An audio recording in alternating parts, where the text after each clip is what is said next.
Today is October 2nd, 2019. My name is Joe Todd. This is an interview with Sue Ann Rice in Ponca City, Oklahoma. Ma'am, where were you born? I was born here in Ponca City. Okay. Actually, I was a C-section 85 years ago. When's your birthday? 17 September 1934. 1934. Who was your father? Alfred Rice, R-I-C-E. And your mother? Helen Revard Rice. Did you go through school in Ponca City? Yes, I started out at Roosevelt. I was in grade school there for 2 years, and then I transferred to St. Mary's, and I graduated from St. Mary's. What year?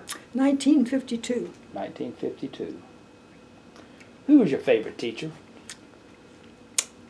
Probably Sister Vincenta. Why was she your favorite? She was very honest with me. I can remember about the first day of class, she stopped and she said, "Miss Rice," I was a sophomore, I guess, "don't you ever smile?" And that kind of got my attention that, no, I guess I don't smile very often. And it was that kind of, but she was very attentive. That my father was in the hospital a number of times, my freshman and sophomore years, and she was very supportive. Okay. And a good teacher. Now, did you live in Ponca City? Oh, yeah. Okay. What type of work did your father do? He initially worked for the Marlin Oil Company, and then, of course, Conoco. And he was still working for Conoco when he died in '61. Okay. Now, when did J.P. Morgan, was it J.P. Morgan took over Marlin?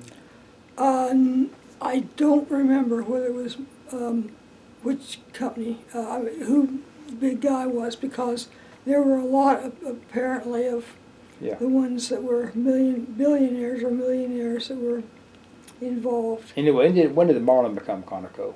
I don't recall the year. Okay. What did you do for recreation in high school? Actually, we had a little place out at the lake.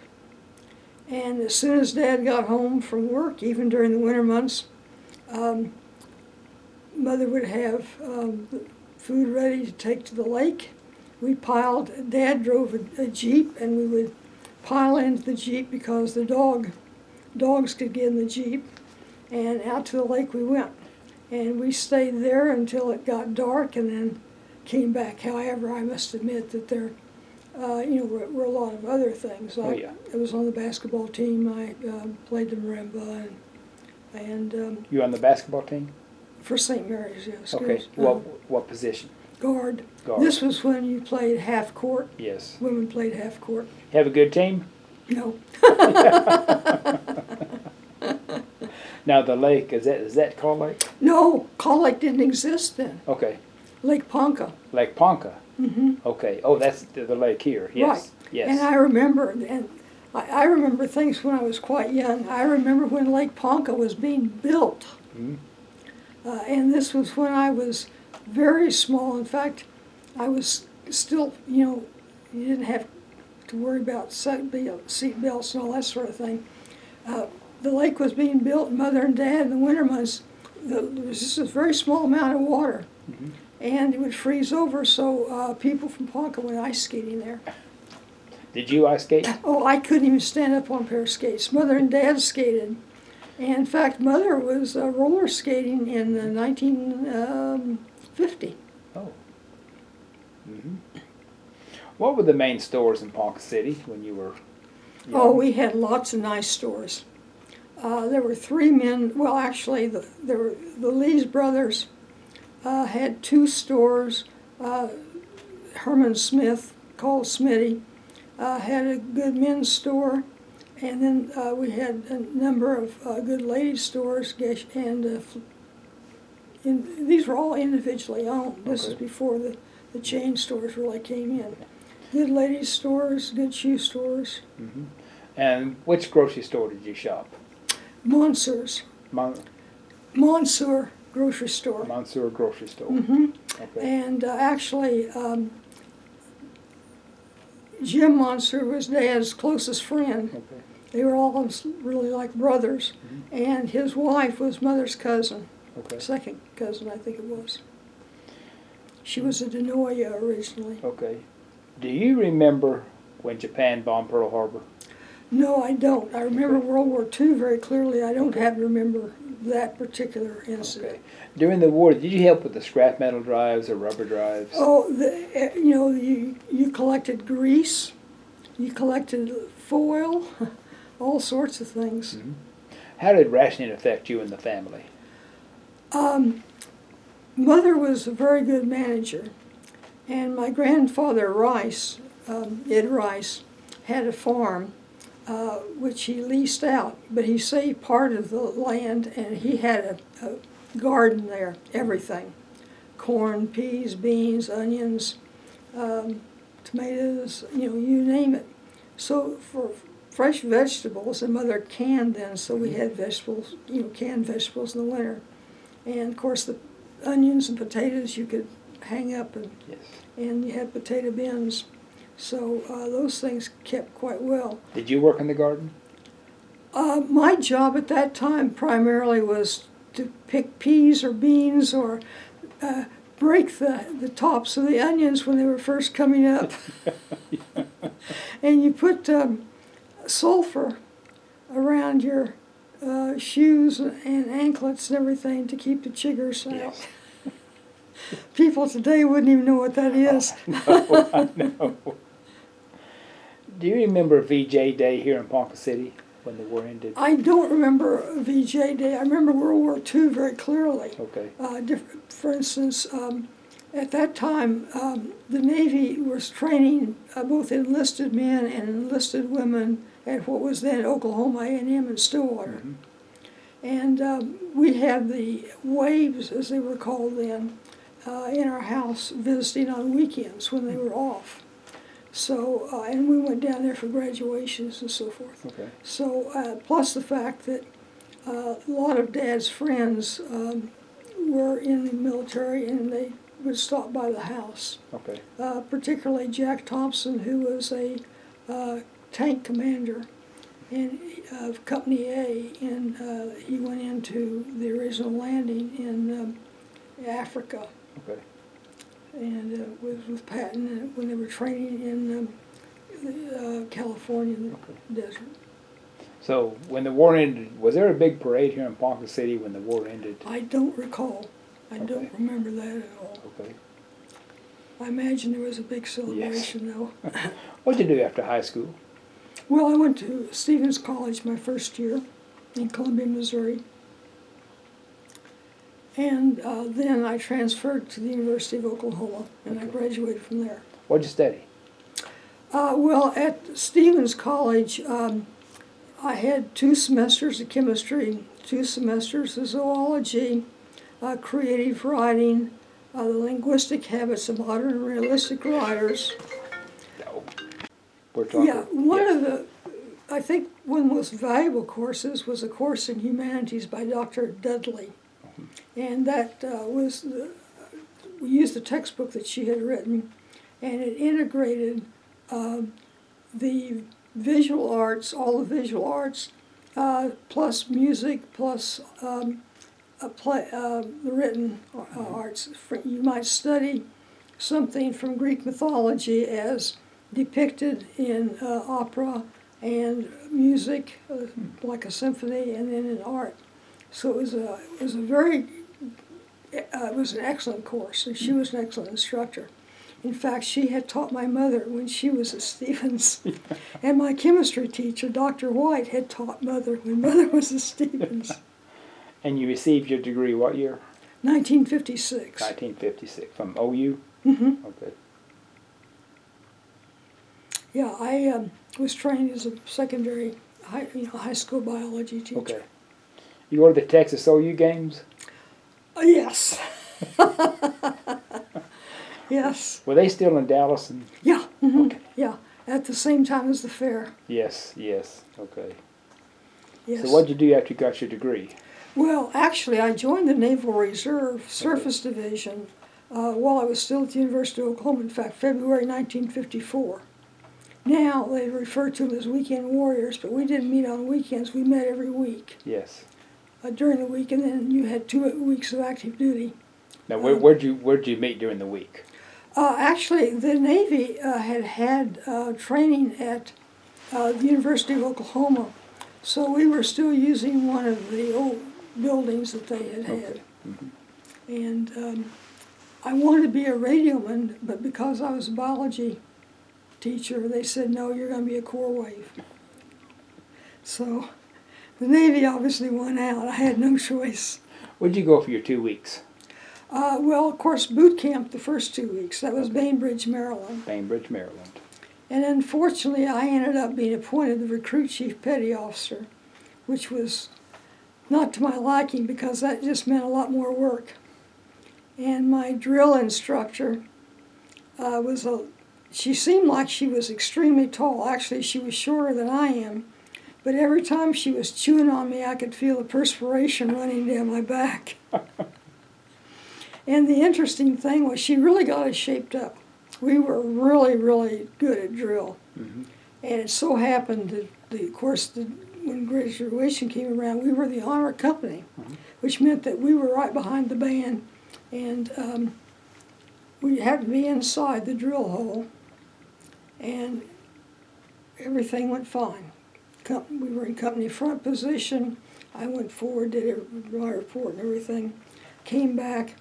The band started marching, and I did the nice diagonal to go I gave my company right face, and marched all smartly to get in front of the company.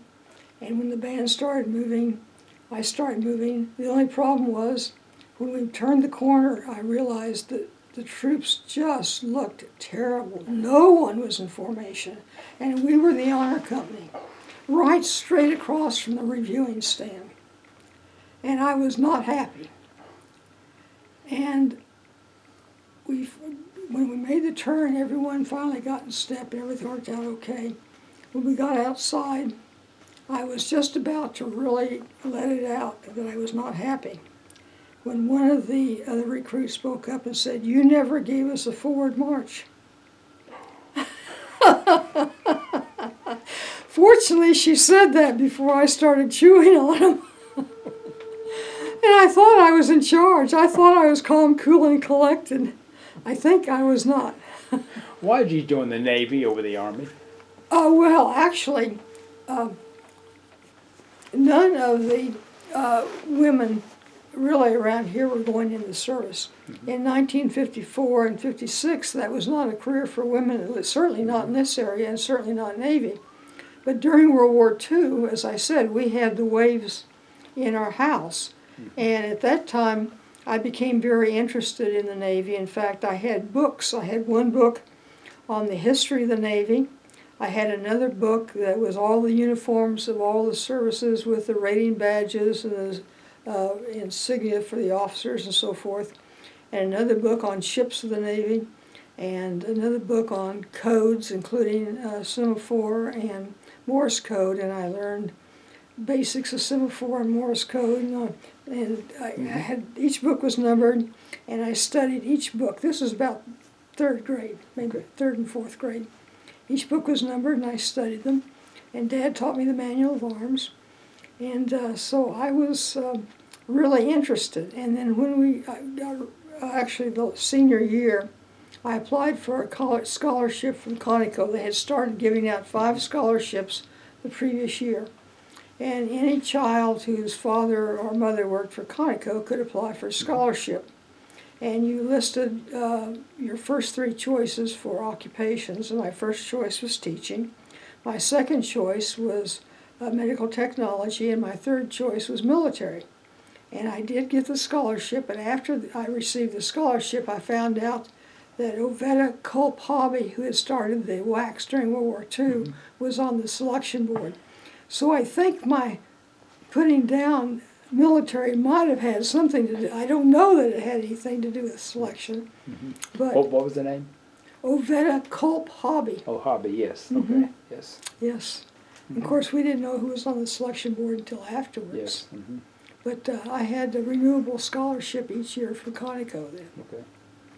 and that was interesting. So after you got your degree, I went on active duty. I graduated.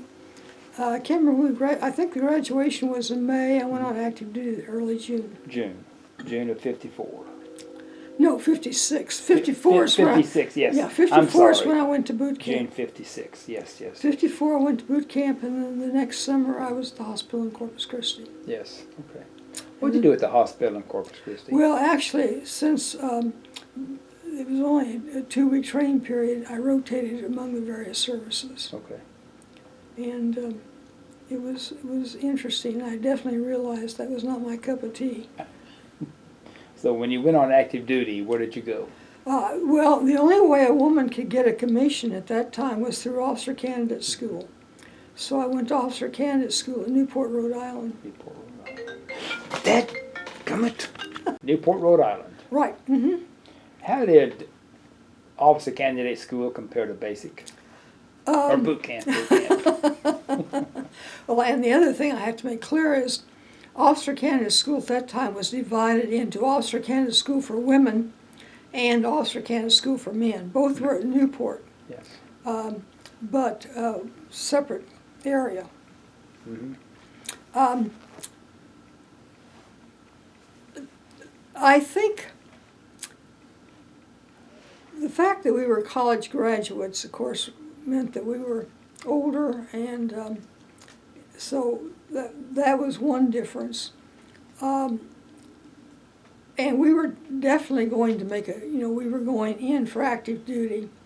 I'm not sure that everyone at recruit training, since that was reserves and active duty reserves, actually planned to go on active duty. I had no idea. In boot camp, we had the SPARs, the Coast Guard people with us. Officer Candidate School was strictly Navy. It was a step up, I would say, but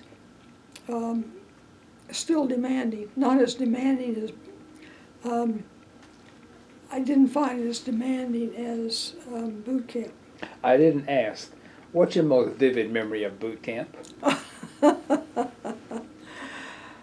Other than the problems that I had as recruit chief petty officer, I think that the standing out in the boiling hot sun and then having only about 10 or 15 minutes to eat lunch and going through the chow line and having the food kind of thrown on the tray, and then after trying to wolf the food down, which was not that great, having to go through the scully to empty your trays, and of course it was stinky and it was hot, and that was. In fact, I lost 10 pounds in 2 weeks.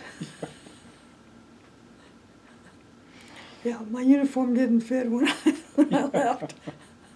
Now, what's your most vivid memory of Officer Candidate School?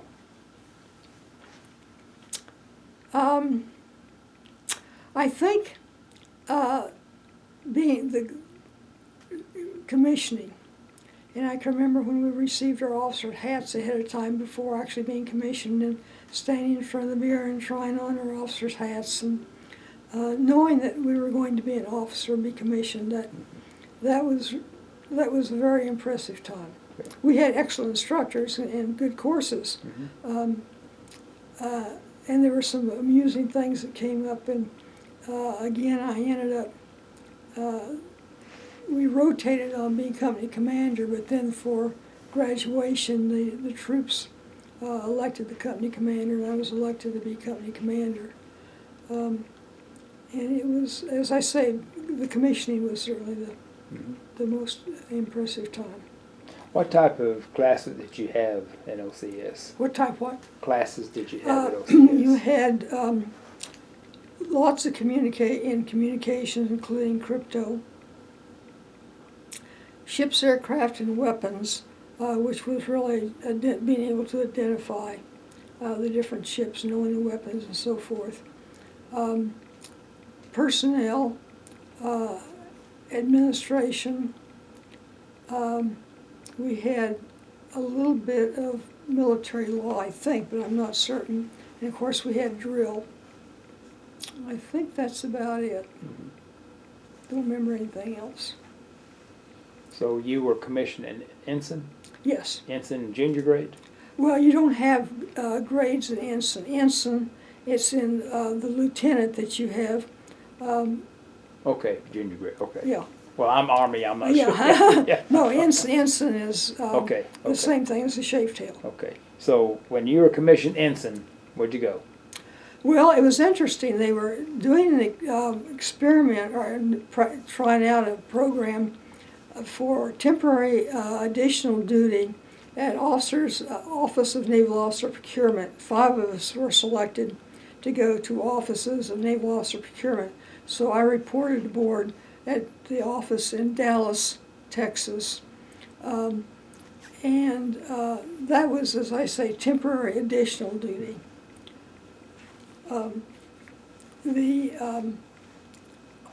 We worked the campuses, for instance, SMU there at Dallas. I was at headquarters sometimes, but it was usually a matter of going around the campuses.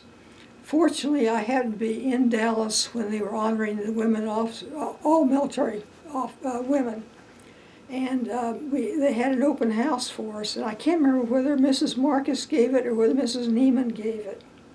But of course the house was lovely, and it was a very nice open house.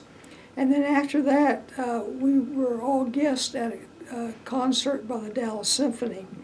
And they had a guest pianist, a high school guy by the name of Van Kilburn. And he was a tall, scrawny guy at that time, and I felt sorry for him because the sleeves on his tux was a little too short, and the pants, trousers were a little too short. But I saw him several times when I was living in D.C. Back in the 70s, after he was certainly well known. He won the Tchaikovsky. Yes, he did, in Yes. Russia. Yes, okay. Where are you based in Dallas? Interesting enough, the office was on Commerce Street. Okay. And I stayed at the Adolphus Hotel. And I could walk to work then when I was in Dallas. Okay. What was the attitude of people in Dallas to you being in the military? I didn't have that much contact. I can remember an interview with the guy from the press. I don't remember what paper it was. And of course, I was interested in getting the message across about joining the Navy, and he was more interested in the fact that I was part Osage. So the interview and what was written up in the paper didn't come out the way I wanted it to. But the very fact that they had, were honoring women in the military, to me indicated that as a whole there was a positive attitude. Yes, okay. I did work the campuses, and it was interesting and fortunate that I was at Oklahoma A&M. I couldn't get any publicity at Oklahoma A&M unless I agreed to work with the commanding officer of the recruit training, or the reserve unit there. And so fine, I went out and talked to them and so forth, and did what he wanted me to do on publicity and the radio interviews and so forth. And the thing that was fortunate was that you have active duty people, at each of the places. And I was in Japan on temporary additional duty in '59. And typhoon was coming in, and I got a message from my boss to hightail it back to Pac Fleet in Hawaii. And everyone was trying to get off of the island. And so we had to go to Yokohama to get scheduled. And I was staying in line, and I was way down the list and so forth, and a yeoman from way back in the building came forward up to the desk, and he said, "Aren't you Miss Rice?" And I said, "Yes." He said, "I met you in Stillwater at the reserve unit in 1956. I'll get you on a plane." And he did. So it's interesting how things pay off. Now, were you still based in Dallas when you went to Japan? No, No, that Japan was that was later. Okay. After Dallas. How long were you in Dallas? That was just temporary additional duty. Okay. Temporary duty, I'm sorry. Okay. I think that was 8 weeks, something like that, Okay, 6 or but 8 where weeks. were you based when you were in Dallas? I mean, Well- when you were based and then you were sent to Dallas. Well, actually, I went from Officer Candidate School. I had leave for 2 weeks, I think, and then I reported to the Office of Naval Officer Procurement in Dallas. Okay. Worked out of that office for the Okay. and then from there, after I finished my time there, I went to my permanent duty station, which was Great Lakes, Okay. which is north of Chicago. Yes. Okay. And I was assigned to the headquarters, 9th Naval District. 9th Naval District. Okay.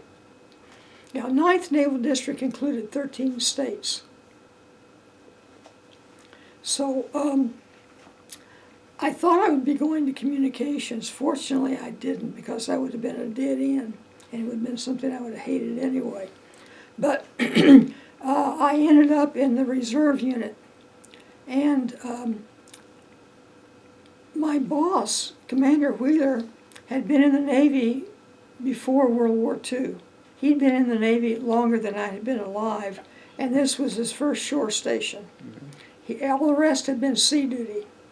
So he had never worked with a woman officer. And I was replacing a male lieutenant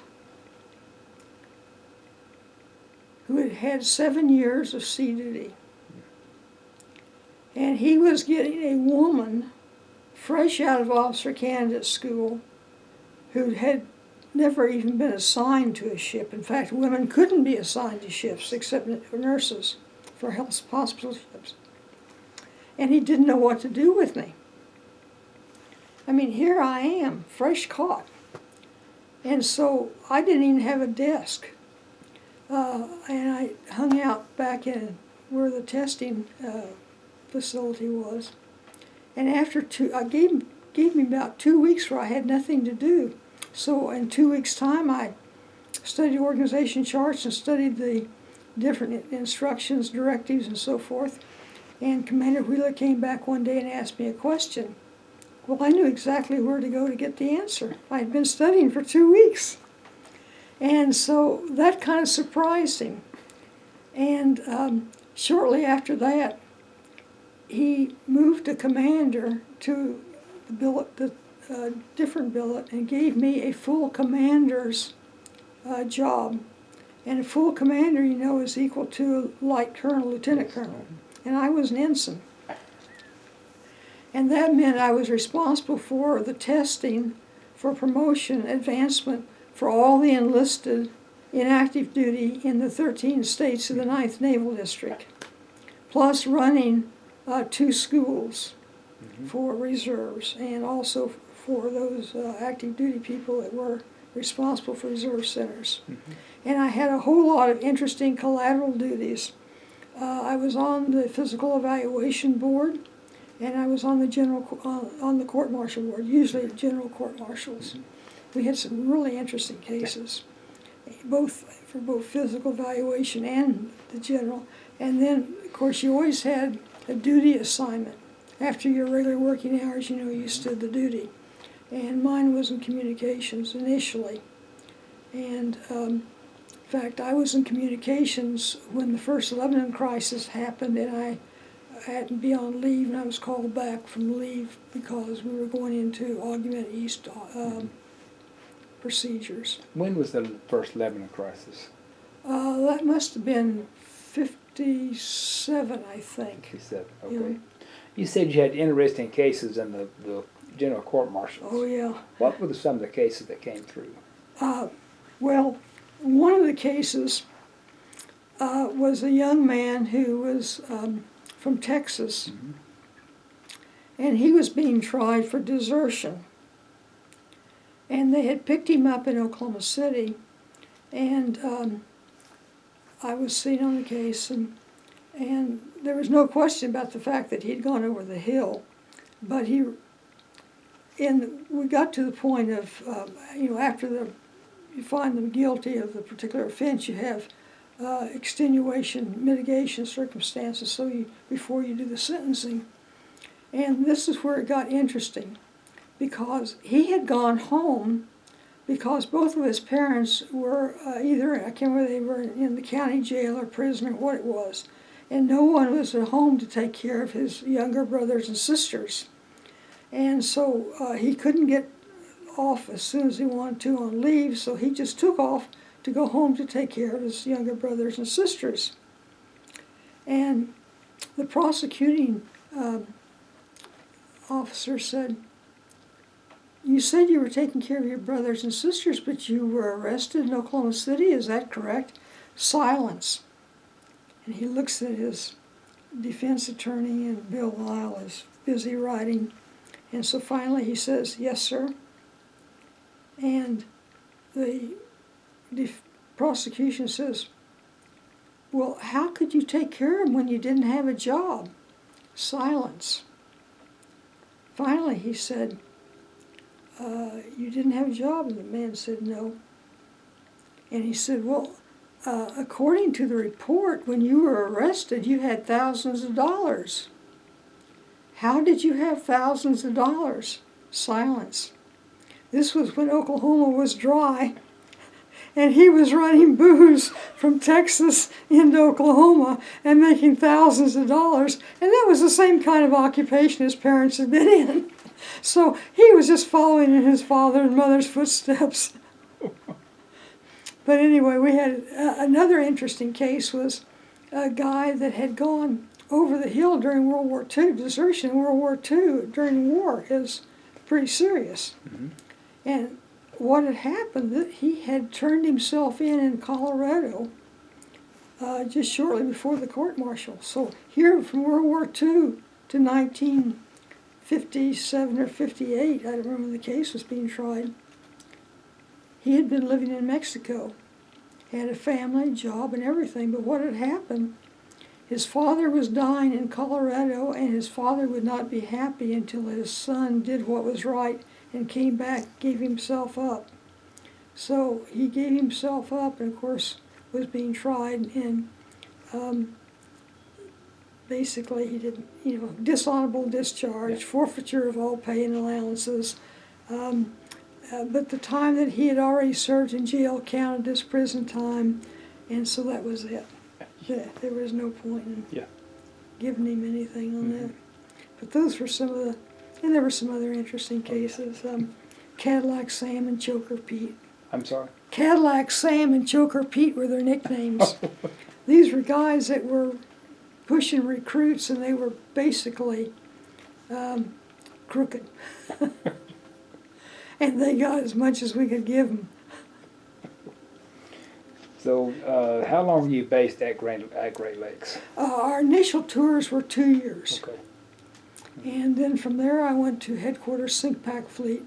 And again, I replaced a man. In fact, I replaced men. Where's SINCPAC Fleet? Hawaii. Hawaii, okay. Makalapa, up on the hill.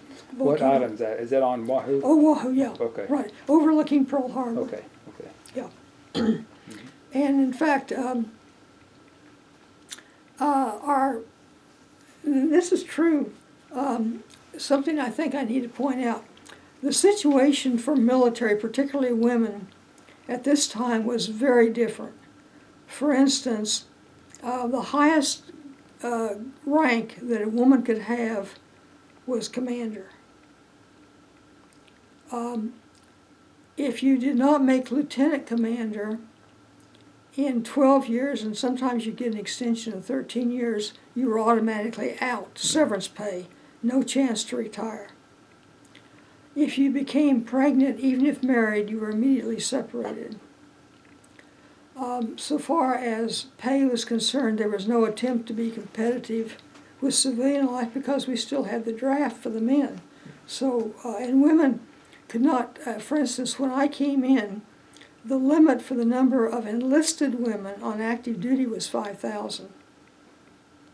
And I think it's probably around 50,000 on active duty now. But that was the law. It was 2%, could not be more than 2% of the strength of the service. no guarantee you'd be stationed with your husband if you were married. If you were married, I mean, for instance, we had a Lieutenant Brown who was assigned to communications, a woman, and her husband, Lieutenant Brown, was assigned to Sub Pac over Pearl Harbor. Neither of them were entitled to housing for married. And they were married, but they could not get married housing. So it was there were strange things like that. Now, the commanding officer, 4-star Commander Admiral Hopwood at that time, did give them permission to live in the BOQ at Nakalapa. Okay. And this was temporary building that was built during World War II as a temporary building. You could look out through the walls because the caulking from World War II time to the 50s had come off. So I kept a gecko in my room to help keep the insect population down. And we had 2 rooms. If you were stationed there, you had 2 rooms. And the rooms were the length of a bed, single bed, plus the width of a door. So that makes it, about 10 feet square. And the bathroom was between the 2 rooms. One room you used as a sitting room, one room as a bedroom. And as a bath had a door for each room. And 2 strides and you were through. You could sit on the toilet and wash your hands. And there was just space to get through. That was temporary, but it was better. It was, I don't think it was as good as the quarters we had at Great Lakes. They were condemned, but they were a little bit better. But there was no, money wasn't there for one thing. Mm-hmm. And you didn't have walls that went all the way to the ceiling. It was just wire across the top, screen wire across the top. Went up just a little bit to the door height and then a screen above that. So you didn't have too much privacy on your conversations. What was your duty at CINCPAC Fleet?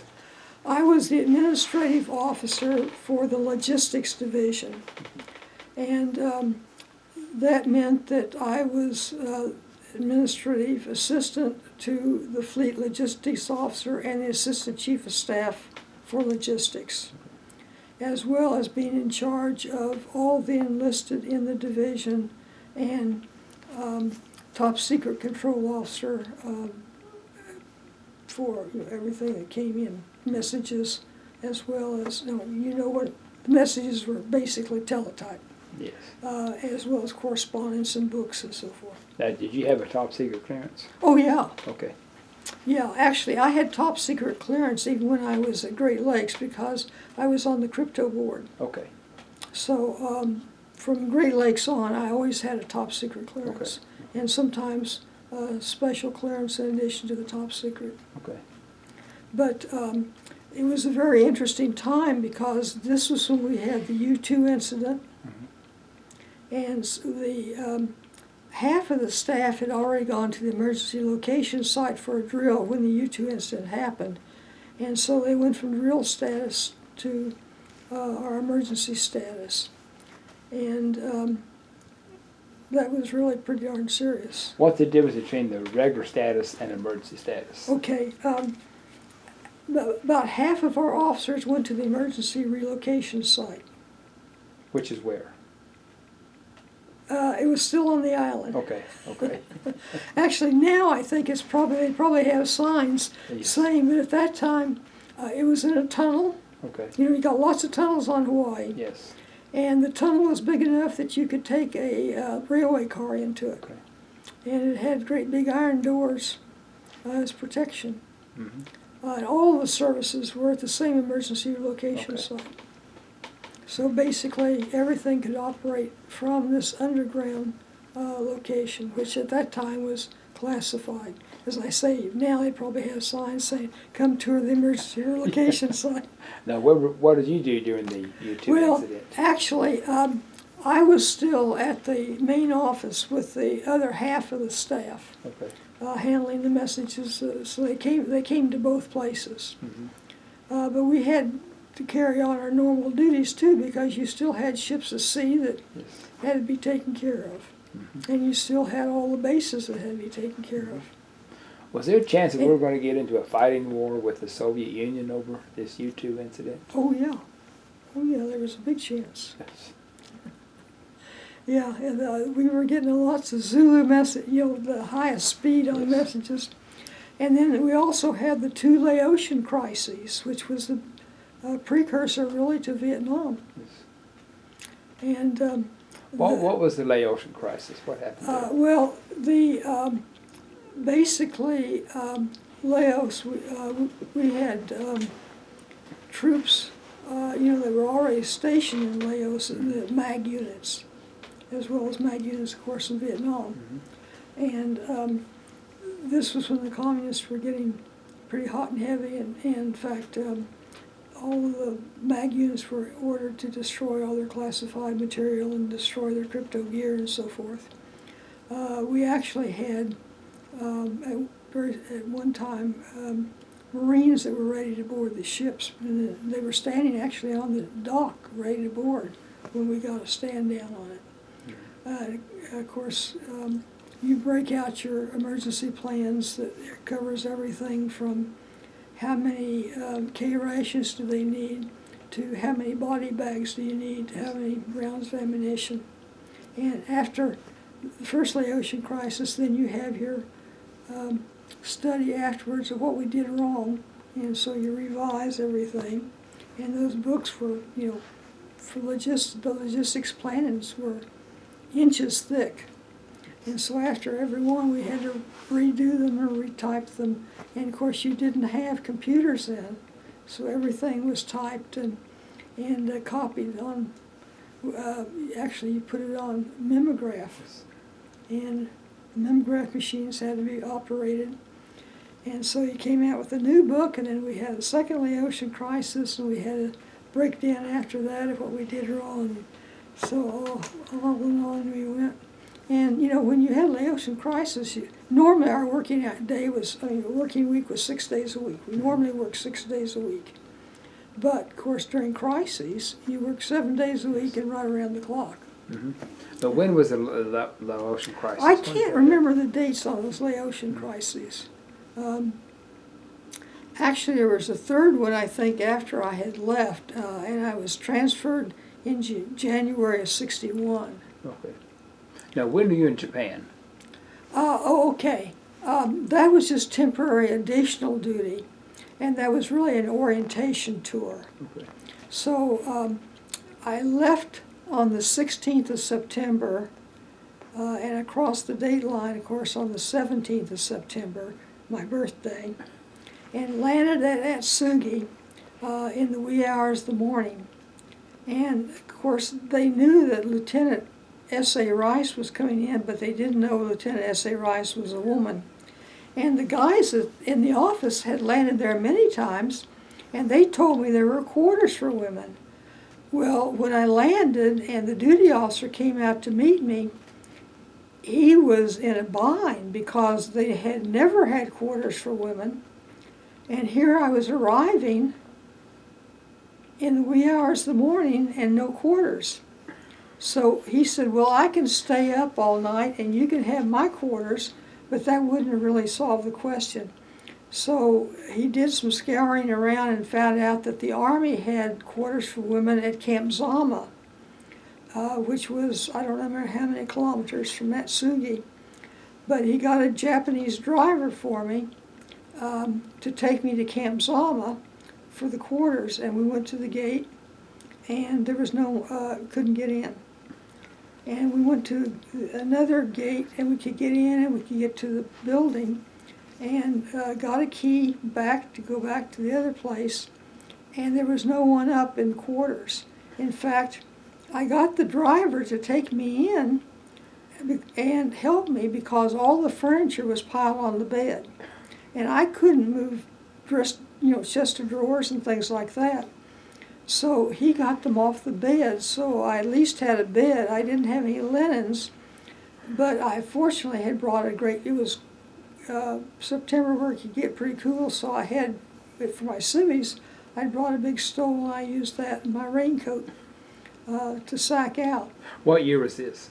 Must have been 58. 58. 58 or 59, I don't remember. Probably 58. Okay.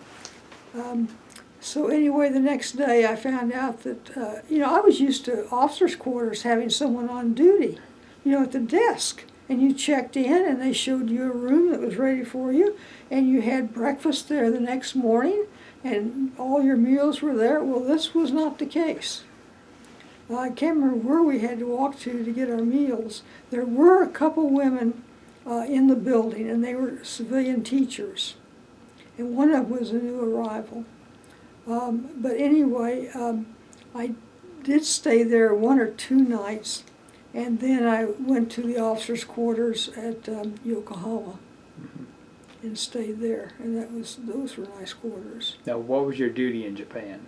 I didn't have any duty in Japan except to go to, like Atsugi, to find out what Atsugi was doing, find out what was going on, because we were providing support for all these places. Mm-hmm. And I did have the opportunity, which I declined, to take a flight to a carrier. And I decided, no, I don't really need to land on a carrier with a tail hook. I can pass on that. But I did, basically I wasn't inspecting, it was just an orientation Okay. tour. Did you get out on the economy in Japan? Did you go out? Oh, yeah, What was the reaction of the Japanese people to you being in the military? We did not go aboard, and we didn't go out in civilian clothes. And this time you did not, you could not take American, you had bills, you used American money on base. You had, I can't remember, we had script, and I can't remember where we used script. But then you also had Japanese currency when you went out. We might have used script on base. That might have been what we did. Okay. Because I know that we had to change our money. And you could not, I guess it was script on base and the yen on, because we were constantly changing back and forth. What was the reaction of the local people to you? Well, as I said, we didn't go aboard, we didn't go ashore in uniform. Okay. In fact, there were we happened to be there days when we could not go ashore at all because of demonstrations. Oh. And it was not against women, it was against the U.S. Oh, okay, okay. Mm-hmm. It was, Japan at that time had a pretty strong communist Yes. leaning. What was your most vivid memory of Japan? Most vivid memory was going into Tokyo the first time and being down in the commercial section. And I was snapping away, making pictures like mad, because I had been to Canada, I'd been to Mexico before I entered the Navy, but I'd never really been to a foreign country. Mm-hmm. So, and Japan is very different. And I was really busy snapping pictures, and then I realized I'd forgotten to take the lens cover off. But it was I liked Japan. Mm-hmm. And I was not staying, can't remember the name of the hotel that Frank Lloyd Wright designed. Mm-hmm. I wasn't staying there, but we went there and had meals and so forth, and they were very, very nice to us. Mm-hmm. Of course, we were in civvies. And they wrote things out for us in English on one side of a card and in Japanese on the other side, so that we could get taxis to take us where we wanted to go.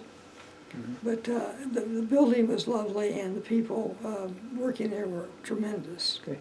Now, had Japan pretty well been rebuilt from the war? Oh, heavens no. Well, I mean, I shouldn't say no. But for instance, you could still buy ivory there. Unfortunately, I had to leave because of the stupid typhoon before I was able to buy any ivory. But everything was very inexpensive. Mm-hmm. now, you know, you couldn't afford to buy a cup of coffee. Oh, yeah. But then, you know, you didn't see the destruction. The buildings had been rebuilt. Midway and Wake Island, where we landed, going and coming, there were still you still saw tanks and so forth that had been destroyed. Okay. But you didn't see that in Japan. And you were in Japan how long? I don't remember how many days it was. It wasn't very long because Okay. it was just an orientation tour, Okay. just to kind of get an idea of, you know, what the support and, you know, even get an idea of distances. You know, it takes longer to get things from Hawaii to Japan than you might think when things are going by ship. Yes. But and we were taking Comnav 4 Japan's new plane out to him. So I'm sorry? Comnav 4 Japan's Okay. plane. And it was just my yeoman and myself going out, so of course I had the Admiral's quarters, Okay. which was nice. But I did go up in the cockpit and they invited me up there to Okay. see. Yes. And this was the Admiral's airplane? The Admiral's plane, yeah. What kind of plane was it? I don't know what kind of plane that was. Okay. I know what we were using. I can't even remember whether it was a 2-motor or 4-motor, probably 4-motor. Okay. Certainly not a jet. They were the old prop jobs. Who was the Admiral? I don't know who Comnav 4 Japan was Okay. at that time. Okay. For Pac Fleet, Admiral Hopwood was the admiral when I first got there, and then Admiral Sides replaced him. At Sink Pac was Admiral Felt, and he was the admiral when Mrs. Chiang Kai-shek came out to visit. And she came out to his quarters there at Makalapa. And of course, security, even had people up in the trees Yes. watching. She was apparently a prime target. And we didn't have, you had gate going on to the base, onto the headquarters, but you didn't have any kind of gate coming onto the living quarters. So anyone could drive through Makalapa. So the security had to be pretty intense when she was there. How long were you in Hawaii? It was just a 2-year tour. 2-year tour. Yeah, all of our tours were 2 years at that time. I think, I don't remember what rank and what year you switched to 3 years. Okay. But I left there I was supposed to leave in December. In fact, I was supposed to have been home for Christmas. My father was dying, and I didn't request a hardship transfer because I was due to be transferred anyway. But unfortunately, my transfer was delayed because I wasn't relieved, and so I didn't get out until the 11th of January. And part of that was also we hit some weather problems going Tule fog in San Francisco, in the San Francisco area, and so I landed in California on the 11th. But I missed all my flight connections, and I was stranded in Denver and didn't get home until the 12th, the afternoon of the 12th, and he died the morning of the 13th. And from there, I went to Naval Air Station, Lemoore, California, and I was the 13th officer to report aboard. So I'm considered a plank owner. And because almost all the other officers were aviators, and they had to log their flight time, and I was the 13th officer, I had a whole lot of duties. You went aboard ship? No. Okay, no. No, this is in Lemoore, California. Okay, Lemoore, okay. South of Fresno. Yes. And the population at that time was 2,000. Yeah, and of course it was a farming community. Yes. But it was the people there were lovely, absolutely lovely, and the people in Hanford were lovely. That was the closest larger town. I think it might have been 30,000. So what were your duties at Lemoore? Well, when I first got there, I had everything. Okay. Personnel, I was in public relations. I was not the public relations officer. I was assisting him. Let's see, personnel, information education, communications, public relations. I guess that was it. I can't think of anything else. Those were my duties. And we had a lot of people coming aboard to see the place. So Okay. I took people on the tours. And at that time, pardon me, the runway had been laid. In fact, the first runway was laid when I was still stationed in Hawaii. And unfortunately, they built Lemoore on an old lake bed. So the first runway buckled, and they had to tear the entire runway up and relay it. And the runway itself was 5,000, I don't remember how, no, you had 5,000 feet of overrun, I think. It could take care, it was big. Yes. And they had set up what they called a green zone, where no buildings could be built in the green zone. And so there would not be interference with planes coming in. And they had the headquarters building, they had the RATC building, they had the public relations, the supply corps building, and that was about it. And the hangars. And the hangars were huge, and they had no internal supports, which was great for moving planes around. The only problem was we still had a problem being on a lake bed, and if they got the doors open, they couldn't get them closed. So the procedure was to leave the hangar doors open. And the officers' quarters was being built, but it was sinking. So they had to, people could not go into a BOQ, and that was really fortunate for me because with my father having been deceased, mother lived with me part of the time, but I couldn't have dependents. Yeah. So if I had been in a BOQ, I would have been out of luck. I could not have lived ashore. Yes. But because the BOQ was sinking, we couldn't live in it, so we could live ashore. Yeah. And so I bought my first house. Yeah. And that was fortunate. And it was very interesting. However, going back, I must say that Commander Wheeler, Robert Wheeler at Great Lakes, was the best officer I ever had. He was a Mustang. He'd worked his way up from enlisted. And he was really a tremendous officer. I had great officers all the time. I don't ever remember working for an officer that I didn't consider to be a really good officer, which is fortunate. And I was replacing men all the time, so that was interesting. I had a very, very interesting and challenging career. I never had the typical career for a woman officer. And you were at Lemoore how long? 2 years. 2 years again. Okay. Yeah, and of course, since the place was not commissioned when I got there, we had the whole build-up to being commissioning status and bringing the squadrons in and so forth.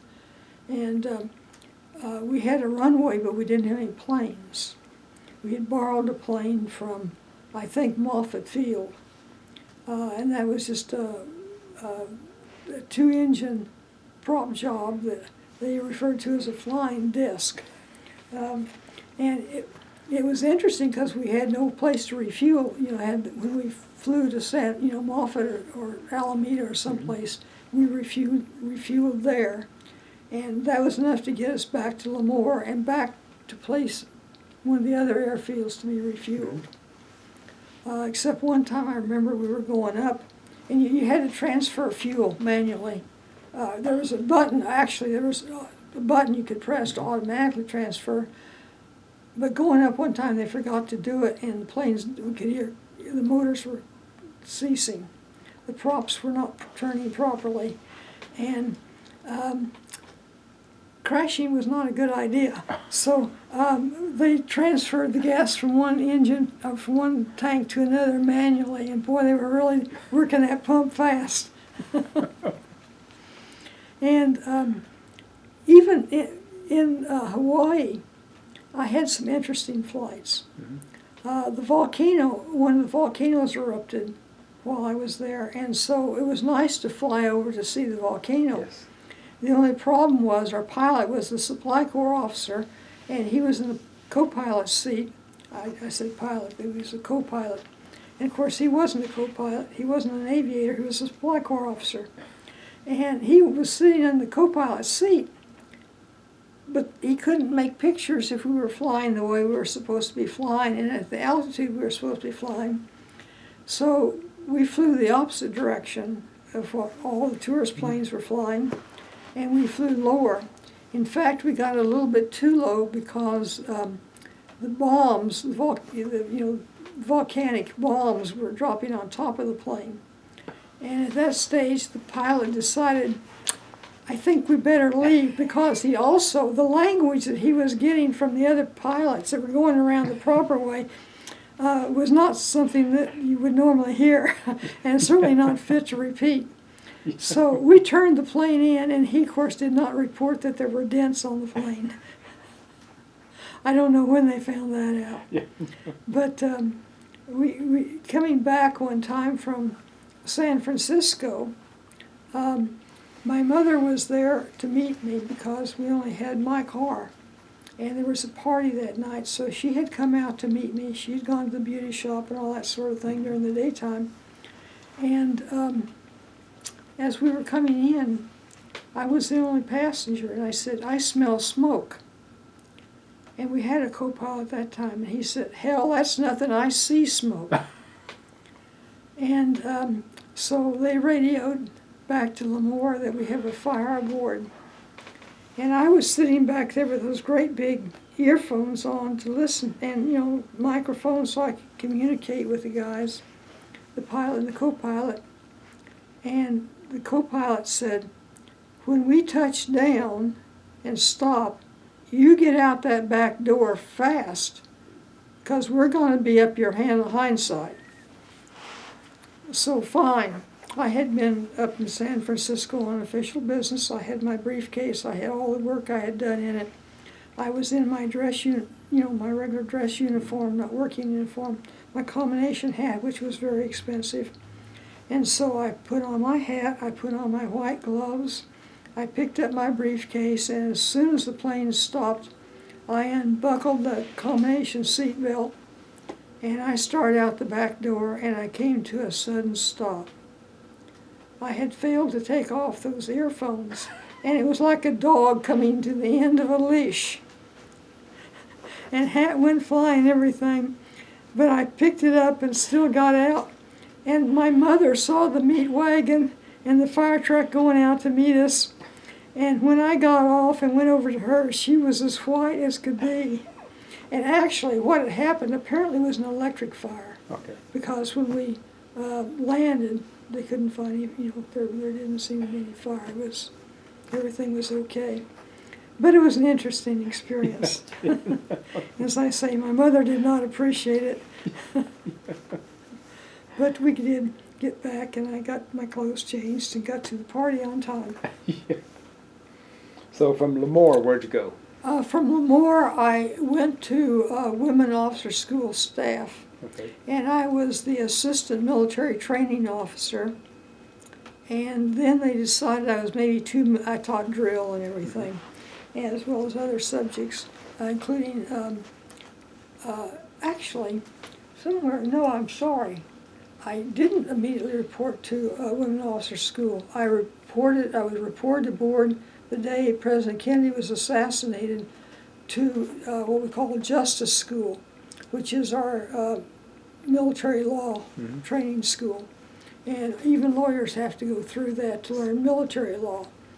And that's the school I reported to the day President Kennedy was assassinated. In fact, that was a very interesting time, because I was going in the main gate and I saw this flag that was not at the peak. And I was really irritated that if you can't put the flag to the peak like you're supposed to, don't put the flag up. And I was, that guy needs to be chewed on. This was Admiral's Row. And I got to the main gate, and I found out the president had been assassinated. Now, actually, before that, I had found out that he'd been shot, but I didn't, the radio didn't have that much information at that time, just that he had been shot. And I found that out at the beauty shop because I had gone to the beauty shop where Mother was to tell her I was going to the base and for her to take a taxi home. And everyone was gathered around the radio that we just heard the president's been shot, but that's all they knew. And, all the experience that we had had in World War II and so forth, you patch people up pretty well. Yes. So it never occurred to me that he had been killed until I got to the gate. And then we got over to Justice School, and everyone was sitting around because we were supposed to start class the next day, and we were waiting to see what would happen. And of course, we did not have class until after the funeral. And that was another interesting thing because we were staying at the hotel, and there was a class graduating, so we had to get out of the hotel. We did find a place to live, but in between time, we didn't have a place. And so we went to the officers' club, which was closed, but they did let us in, and we had to stay there until things kind of calmed down and we were able to.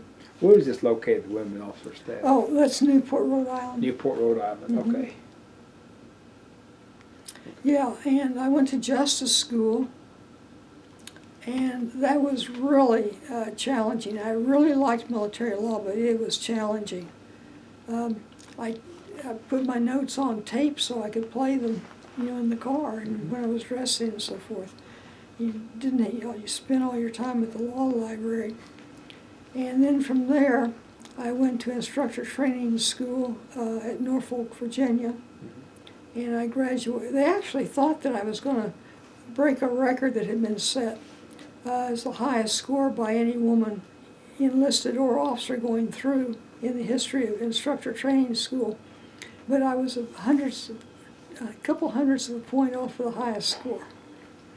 But anyway, I graduated from instructor training school and then went back to the staff of Women Officer School. As I say, I was assistant military training officer. They decided I was a little too military, I think, so they put me as assistant academic director, and then when the academic director left, I became the academic director. Okay. And this was, of course, during Vietnam. Yes. And we had both the Women Officers Supply Corps, Line Officers Supply Corps, and Medical Service Corps. And then we also had all the Nurse Corps officers. They were already nurses and came here as commissioned officers, but they had to be trained in military law, personnel, all that sort of, all the military part of things. And so we had both groups, and I taught military law to both groups. And when Vietnam got hot and heavy, the Nurse Corps was all women until things got tight. And then the Navy had to accept men into the Nurse Corps. So we had men graduating from Women Officer School. So what did you do in the Nurse Corps? Actually, we taught, the nurses taught some courses. Okay. And then the rest of the staff taught some courses, such as personnel, what they had to do in filling out fitness reports. Or I taught military law, and someone else taught ships and aircraft, so they would know about uniforms, rank and rating devices, and so forth. But as I say, I taught the military law course. I taught the military law to both. Yes. And I taught drill to both. Okay. Now, were you there 2 years? No, actually, it was supposed to be a 3-year tour, but I was over-toured because of Vietnam. And they over-toured me because we had to integrate the men in. We went from class size of 20 or 40 to 200. So we also had to cut class size from 8 weeks to 4 weeks. And with all these changes going on, they didn't want to try to change. And it was and teaching drill to out on a drill field with no PA system to 100 people at a time was a bit of a challenge. But drill and military justice, military law were my two favorite subjects to teach. I taught other things too, but those were my favorite. Was it difficult to go from a class of like 40 people to 200 people? Oh yeah. Yeah. Now, was this because Vietnam was going on? Oh yeah. Yes. Yeah, this was, we're talking now about 66. Okay. Yeah. Mm-hmm. This is starting the build-ups, the change with bringing men and everything. Started about the summer. Must have been about the summer of '66. Mm-hmm. But I enjoyed teaching drill. And that was fun. And I enjoyed teaching military law because the subject itself is very interesting. Plus the fact, having been on general courts and special courts and field boards, I had lots of experience where you could, throw in your sea stories. Now, that makes courses more interesting. Now, when you were drilling, did you have Jody calls? What? Jody calls whenever you're marching the troops. I don't know that term. Jody call is whenever the soldier is marching and he makes up songs with cadence. Oh yeah, we had that. Yeah, and of course you were doing first squad to the rear march, second squad to the rear march, third squad to the rear march, or first squad to What Jody calls did you have? Say again. What Jody calls did you have? I don't remember any of them. Yes. Mm-hmm. And it was not something that was really, it was not as important in officer training, in officer school as it was in boot camp. Yes. In boot camp it was a lot more Yes, common. yes, okay. Mm-hmm. In fact, I think that, for one thing, in boot camp, we had to march from our barracks to the mess hall, which was a long, it was about a 15-minute march, or maybe longer.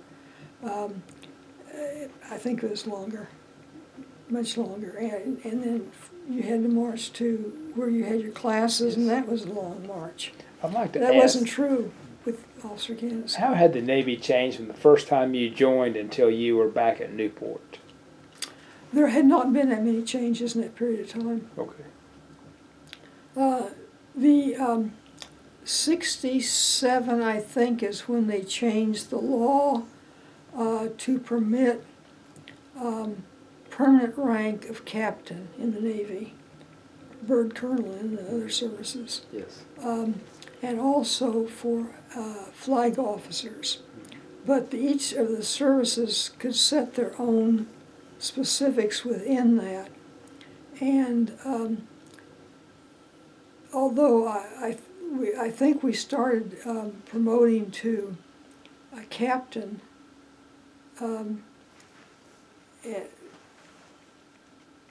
before it was, commander was the highest permanent rank.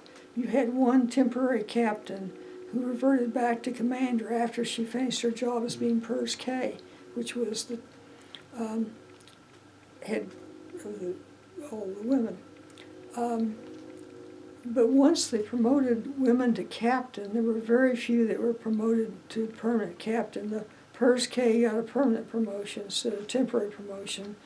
The Navy authorized, by the bill, the Navy was authorized, or all the services could promote to admiral once they decided to, but the Navy didn't. Okay. The Army was the first to promote to flag officer, and then the Air Force promoted. General Hoisington, whom I knew after I retired, was the first brigadier general in the Army. What was your rank at this time?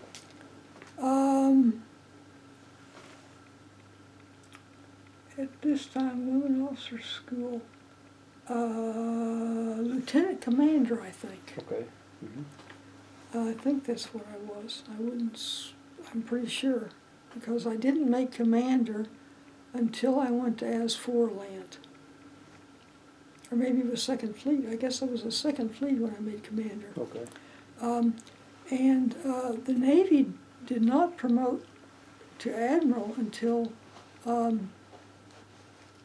know I was stationed at the Pentagon, so this would be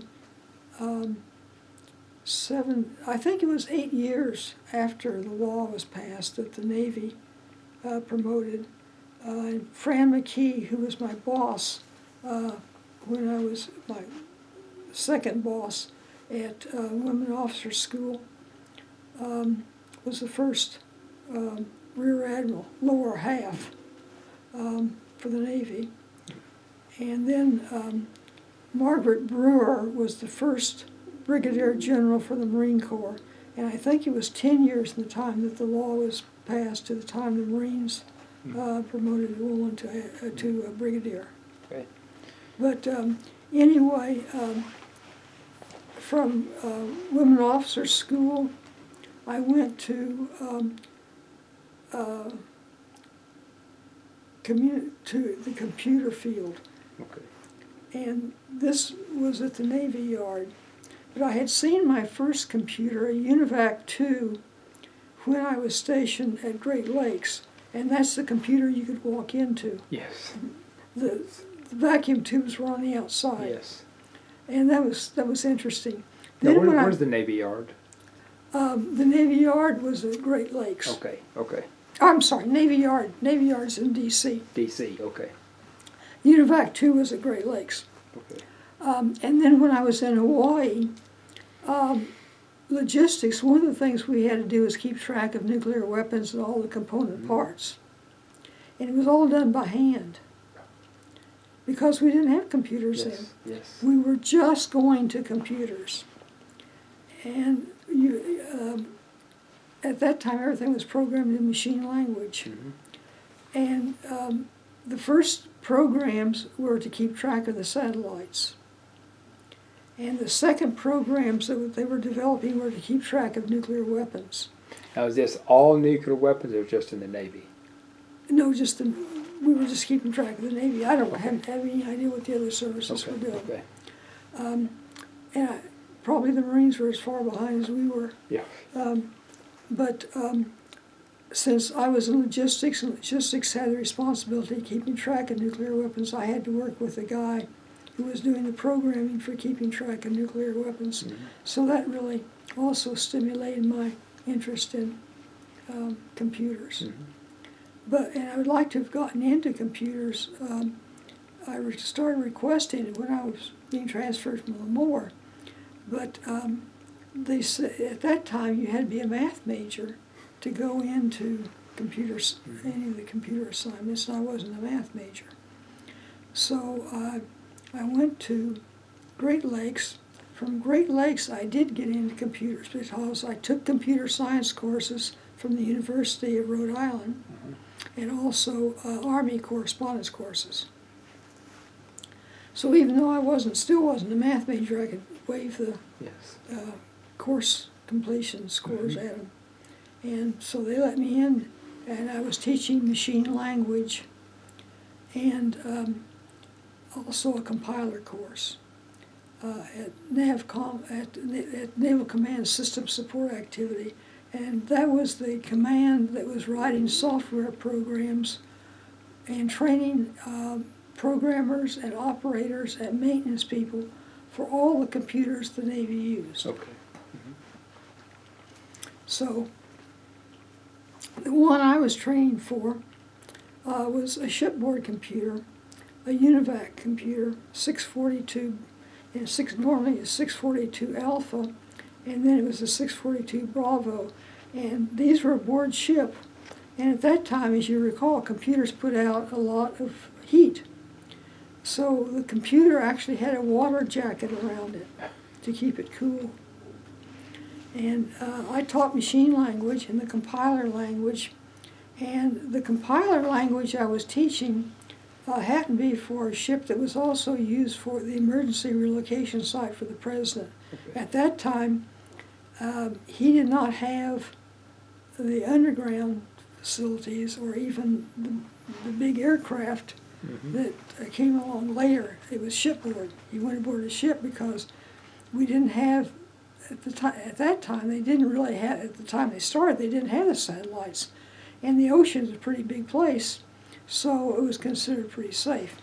And then, of course, they decided, no, with the satellites and everything, that changed the complexion of things. Now, But did you say the president relocation? President of the United States went aboard a ship. Oh, okay, okay. Yep. How often would he, did he come aboard ship while you were there? Oh, no, to my knowledge, he never went aboard. Okay. Because it was just an emergency location site for Okay, him. yes, okay, But there was, computers aboard, yes. and there were other ships similar to that. What ship was that? I have no idea Okay. what class it was or what Okay. it was. You recall It the was- name of the ship? Nope, Okay. nope.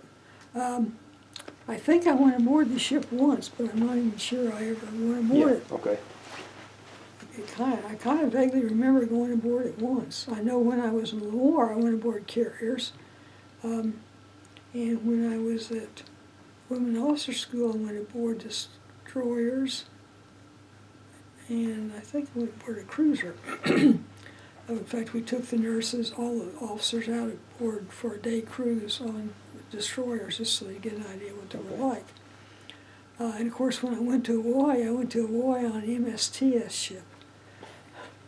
And it was, we were delayed because of storms getting into Hawaii. But anyway, I was glad that I was never assigned to a ship. now, how long did that trip take? Well, actually, going out to Hawaii was longer than normal because we went from Oakland area, and we had to put in down in the San Diego area to pick up people, which was not normal. And then we were delayed because of the storm, so I don't remember how many days we were aboard. I think it was about 5 days. How'd you pass the time on the trip? Basically, people were playing cards and reading and so forth. We didn't, on MSTS, you don't have entertainment. You don't have slot machines. What is MSTS? What is Military Sea Transportation System. that? Okay, And that's what the dependents were, when they were being taken to, from one location to another, you had dependents primarily. In fact, I think when I went out, I might have been the only military on board as a passenger. yeah. Mhm.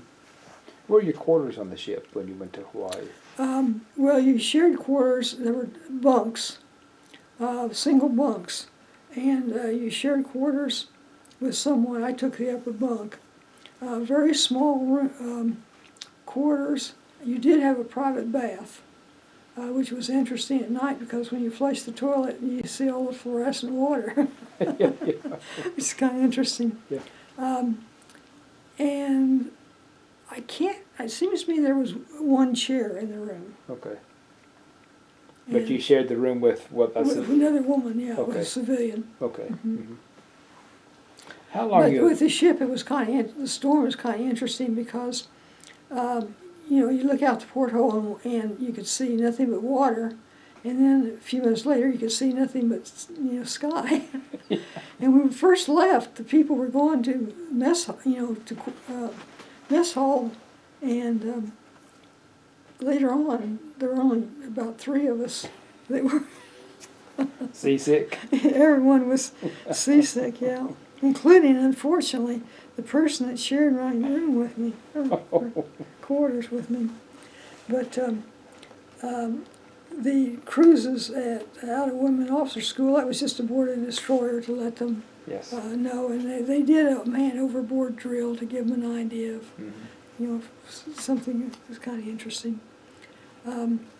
But when I was at the Command and System Support Activity, NAVCOSAC was interesting. As I say, we trained for the UNIVAC computers, we trained for the CDC computers, we trained for the IBM computers. Now We this- trained for the Honeywell computers He's at the Navy Yard. at the Navy Yard. Okay. And as I say, it was maintenance. The maintenance course for the 642 was it was either a 50 or a 52-week course. Because at this time, we had gone from the vacuum tube, but we were down to the small diodes and triodes that you could solder. And so they would sit there and solder. When I became head of the department, we wanted a CDC 160. We were used the computers that were used, the main computers, not in training, but for the system, for the command. But we wanted a 160 of our own, and we couldn't get it. But I had a really good, sharp chief petty officer who was in charge of the maintenance program, and he was, of course, going back to Norfolk all the time to check to see how the guys were doing once they were transferred, because we trained the people for the fleet computer systems. And headquarters at Norfolk. And he would go down there, and he found out that they were going to be getting rid of a 160. So as soon as it came up on the discharge or discard list, you could get anything from the discard list. So we got this computer, and basically it was just a case, but it had a serial number. So since we had a serial number, we followed Admiral Zumwalt's procedure, as he had in Vietnam. He had a serial number, and so he could get parts for ships for his river boats that were sunk. And we did the same thing with the computer. Yeah. You'd order a few parts, and then you'd order a few more parts. And finally we had all the parts we needed, and the guys sat there with their soldering iron and the diodes and triodes that had been ordered, and they made a 160. So we had a 160 then. And as I say, we taught for programming and operating for IBM 7090, well actually 1401s, 1410s, 7090s, and the 36020s, 40s and 60s. And we taught for IBM, we had gone from the 642 to Alpha to 642 Bravo, and then we got the 1512s, which were two computers meshed together, and we got the Honeywell computer. I became head of the department, and at the time we got the 160, the CDC made. It was a very, very interesting tour. But my computer ended up being used for anti-submarine warfare. So I did the systems analysis for the programs for anti-submarine warfare, the programming, and taught the language.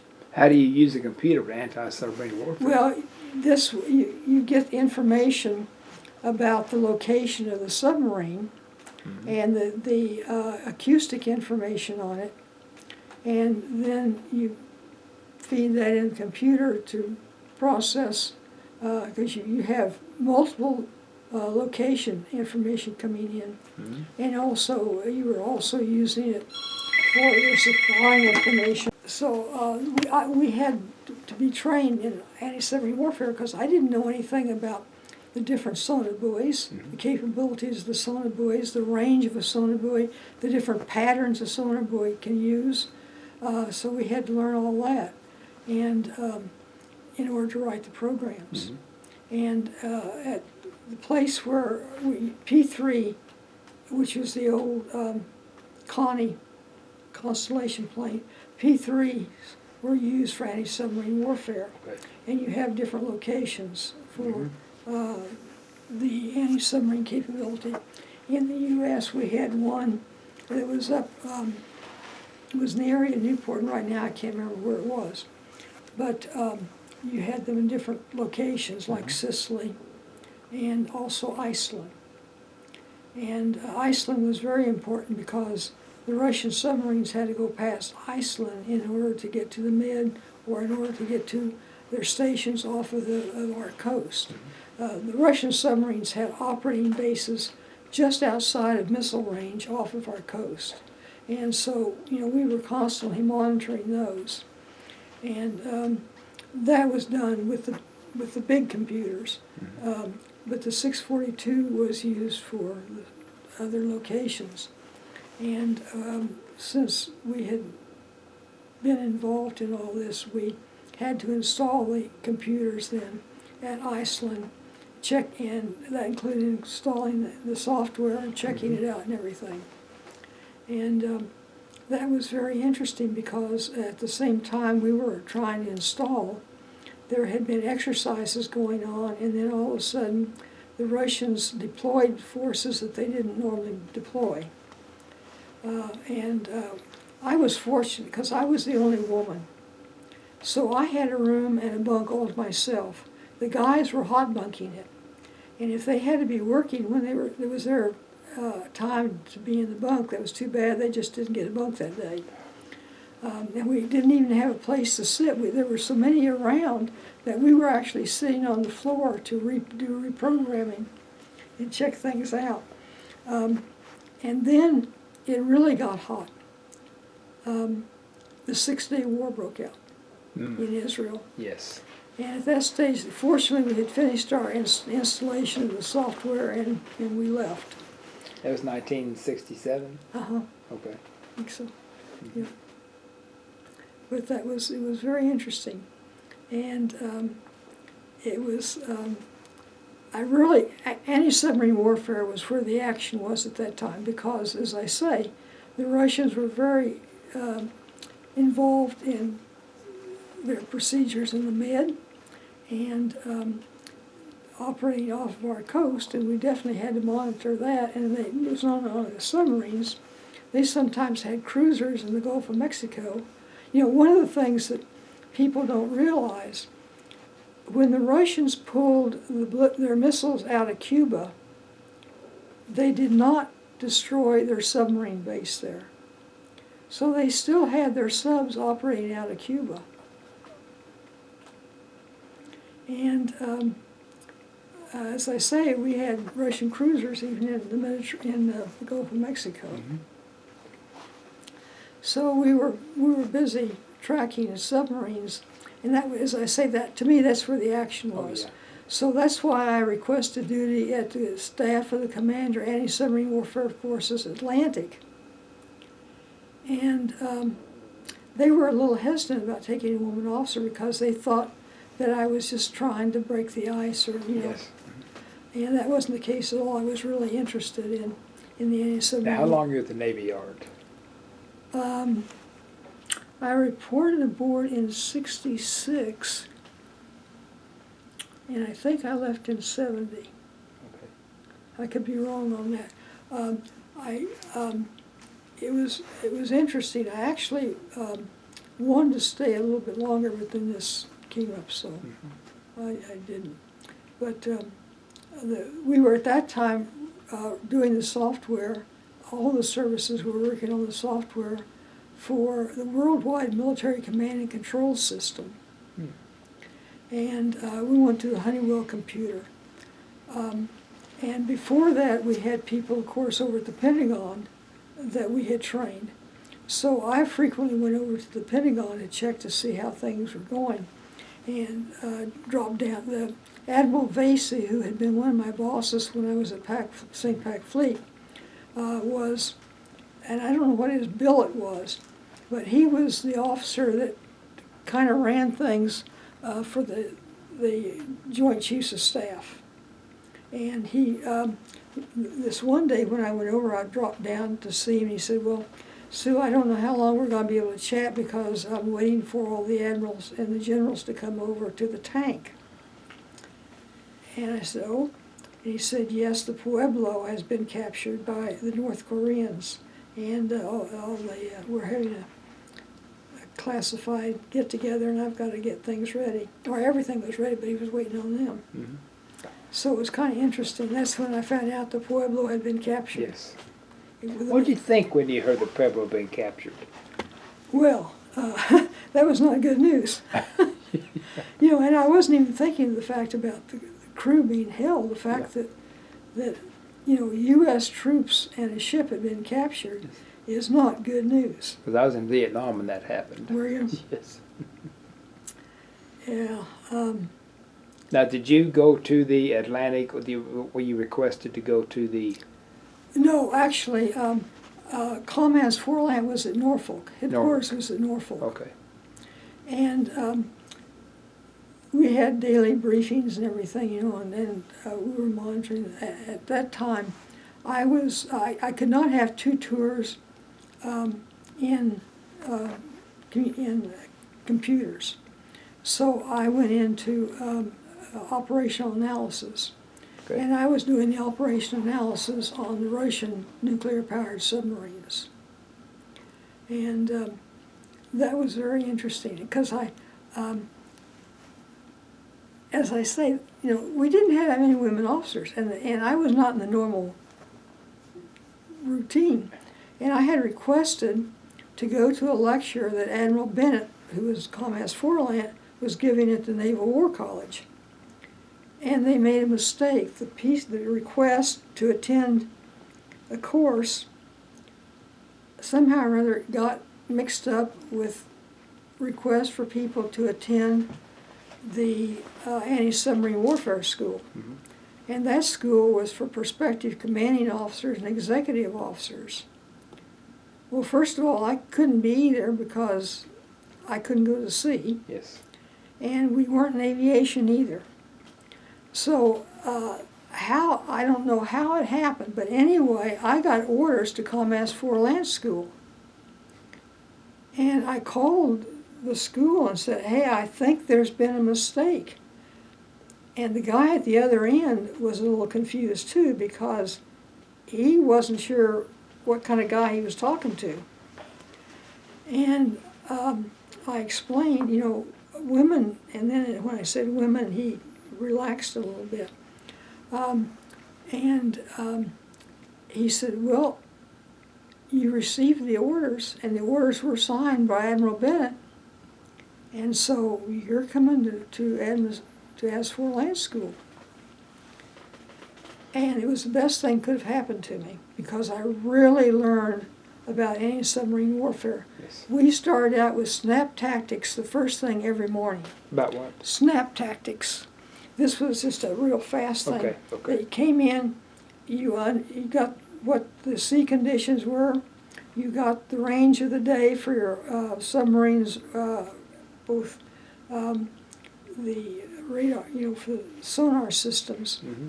active and passive, and the whole bit, and also location of submarines and so forth, or whether there's any aircraft in the area. And you had to immediately decide what you're going to do considering these conditions. Mm-hmm. And then you went into other things, and then for the final graduation, you were assigned. Now, I had a convoy of supply ships, and we had to meet up with the other ships going out to a particular target area and so forth. And you had to decide about your zigzag and about what how many ships, how many destroyers you needed to protect the convoy, and it was very interesting. Of course, this wasn't on computers. This was all moving things around on a great. How many ships in the convoy? I don't remember how many we were running. I think we might have had 10. I don't remember. Okay. But that sort of thing varies. Yes, It always okay. varies. But that was hard. I had that convoy. Others had other convoys. And the convoy is going where? We just had a target place Okay. to go. I don't Okay. remember what. Everything was all fake. Okay. And some of the guys were P3 pilots, and they were in charge of a P3 flight, and it was very interesting. And you had your shipboard helicopters that went out to drop Yes. the sonobuoys and drag their buoys, and it anyway, learned. It was terrific to have that course. However, I started at a terrific disadvantage because when they were talking about sea conditions, I didn't have any clue, what that meant. I had a pretty good idea about range of the day because I'd been working with that. But anyway, it was great. It really helped out. And so from the being an analyst, then I was able to get back in the computer stuff again, and I was in charge of the computer work supplying all of, by that time we had gone to Second Fleet. What had happened when Zumwalt came in, he disestablished Comments Forland, but the ASW function still had to be carried out. So it was transferred to Second Fleet, but that meant the Second Fleet was split because Second Fleet is a seaborne command, so they had to leave part of their command sitting on shore, including us, because we couldn't take those big computers with us. Yeah. Mm-hmm. So anyway, that was very interesting. And when we transferred to Second Fleet, most of us Forland staff left, and there was just a few of us, a nucleus that was left. And we were in the process of really transferring software to the Worldwide Military Command and Control System and using software that was on that command that had been developed in other places. What is the Second Fleet? Second Fleet is on the is one of the fleets on the Atlantic. Okay. And it has an admiral, a 3-star admiral. I think Okay. it was 3-star. It might have been 2-star then. I think it was 3-star. In charge of the fleet. And The that First Fleet's in the Pacific? First Fleet, the oddball numbers I think are all Pacific. Okay. Like Okay. Seventh Fleet. Okay. But I really don't remember. Yeah. Okay. But Second Fleet was, again, they kind of wanted to check me out. But it was very interesting. And it was interesting because eventually they realized that it wasn't working to have the command split. It was fine when the Second Fleet was in for repairs. Mm-hmm. But once they had to go back to sea and the command was really split, it didn't work. So then we were transferred to Land Fleet. And so I went to Land Fleet doing the same thing. And that was really more convenient because we were in the same building as the computers we were using. But it was WMIX, and WMIX was just being set up. And, when you're tracking Russian submarines and you're on the computer with the information, you don't want the computer to crash. Yes. It's kind of nice to know where in the bloody blue blazes the Russian submarines are. So I was constantly on the phone complaining up to the Pentagon, people handling the WMIX program, because, they were constantly crashing. And I did say that, make a standard procedure that as soon as you changed watch, you had to get print a hard copy printout of the location of all this, everything. So you knew where your ships and the Russian ships were and everyone else's ships, in case the bloody thing crashed again. And they got so tired of hearing me, and my tour was up, and I guess they got tired of hearing me complain because I was transferred up there to the people that I had been complaining to. I replaced him. And of course, I didn't have the expertise. My job was to approve or disapprove any changes to WMIX and basically keep the WMIX going all over. And obviously, WMIX? Worldwide Military Command and Control System. Okay. And this was communications as well as computers. Okay. And I didn't really get involved with the communications part of it, except we got information from the communications part of it on teletype Yes. that I had to transfer over. And then later on, we got more direct. But anyway, I didn't have the expertise, but we had a whole staff of guys, one staff that just did the analysis for the hardware, and another staff that just did the analysis for the software changes. And I could approve changes as long as it was not more than $1 million. I could approve up to $1 million. If it was more than $1 million, my boss had to go into the tank and get the, which is a classified area, Yes. down in the Pentagon, where they could discuss the changes and so forth and get the approval. But my bosses were civilians, and the head boss had been involved on the Manhattan Project as a mathematician. And then he set up his own computer company when he was still in his teens, I think. So he really, he was very good. And basically, he did Commander Wheeler, going back to Great Lakes. Once he put me in the commander's position, he told me I could do anything I wanted to do as long as I was big enough to do it and assumed responsibility. Basically, that was the rule of the game. Yes. You can do anything you're big enough to do if you assume responsibility, and that was the same kind of rule that existed at when I was at staff of the Joint Chiefs of Staff at the Pentagon. And he didn't say it in those words, but he said, if you have any questions or any problems, come to me. And that was pretty much the way it worked. It was very interesting. Again, I was the only woman officer. And initially, I was in the business of approving or disapproving changes. But then they decided that I needed to be the principal representative to